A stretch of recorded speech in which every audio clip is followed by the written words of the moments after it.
আসসালামু আলাইকুম। আজকের এই টিউটোরিয়ালে আমি দেখাবো কিভাবে আপনি আমাদের ই-কমার্স ওয়েবসাইটে gPixel অ্যান্ড GTM বা Google Tag Manager এবং Facebook Pixel কনফিগার করবেন এবং ব্রাউজার এক্সটেনশন দিয়ে সেটি ঠিকমতো কাজ করছে কিনা তা চেক করবেন। প্রথমে অ্যাডমিন প্যানেল থেকে বাম পাশের মেনু বারে যান। সেখানে g.pixel অ্যান্ড GTM অপশনটিতে ক্লিক করুন। এখানে আপনি দুটি সাবমেনু দেখতে পাবেন, ট্যাগ ম্যানেজার এবং পিক্সেল ম্যানেজার। প্রথমে ট্যাগ ম্যানেজারে ক্লিক করুন। নতুন জিটিএম আইডি যুক্ত করতে উপরে থাকা অ্যাড জিটিএম বাটনে ক্লিক করুন, অথবা আগে থেকে থাকা আইডি পরিবর্তন করতে চাইলে ডান পাশের এডিট আইকনে ক্লিক করুন। এখানে আপনার ট্যাগ ম্যানেজার আইডিটি দিতে হবে। আইডিটি পাওয়ার জন্য গুগল ট্যাগ ম্যানেজার ওয়েবসাইটে গিয়ে ক্রিয়েট অ্যাকাউন্টে ক্লিক করে একটি অ্যাকাউন্ট তৈরি করে নিন।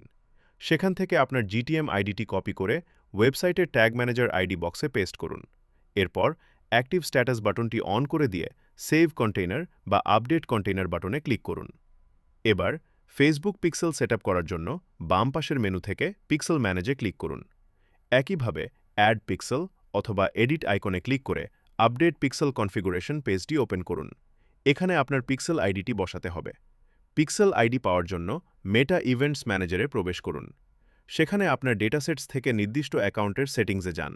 এখানে আপনি আপনার ডেটাসেট আইডি বা পিক্সেল আইডিটি দেখতে পাবেন। আইডিটি কপি করে ওয়েবসাইটের পিক্সেল আইডি বক্সে পেস্ট করুন। এরপর অ্যাক্টিভ স্ট্যাটাস অন রেখে আপডেট পিক্সেল বাটনটিতে ক্লিক করে সেটিংসটি সেভ করুন।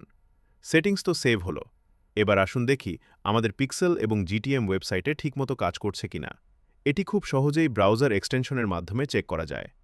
ফেসবুক পিক্সেল চেক করার জন্য আপনার গুগল ক্রোম ব্রাউজারে মেটাপিক্সেল হেল্পার এক্সটেনশনটি ইনস্টল করে নিন।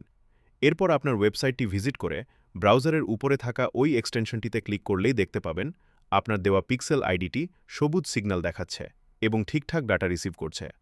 একইভাবে জিটিএম বা ট্যাগ ম্যানেজার চেক করার জন্য ক্রোম ব্রাউজারে গুগল ট্যাগ অ্যাসিস্ট্যান্ট এক্সটেনশনটি ইনস্টল করে নিতে পারেন। এক্সটেনশনটি চালু করে আপনার ওয়েবসাইটটি রিলোড দিলেই সেখানে আপনার জিটিএম আইডিটি দেখতে পাবেন। আইডিটি সবুজ অথবা নীল রঙের হলে বুঝতে হবে আপনার ট্যাগ ম্যানেজার সফলভাবে কাজ করছে। এভাবেই খুব সহজে আপনি আপনার ওয়েবসাইটের সাথে গুগল ট্যাগ ম্যানেজার এবং ফেসবুক পিক্সেল কানেক্ট ও ভেরিফাই করতে পারবেন। ভিডিওটি ভালো লাগলে একটি লাইক দিন, চ্যানেলটি সাবস্ক্রাইব করুন এবং নতুন নতুন টিউটোরিয়াল পেতে বেল আইকনটি অন করে রাখুন। ধন্যবাদ।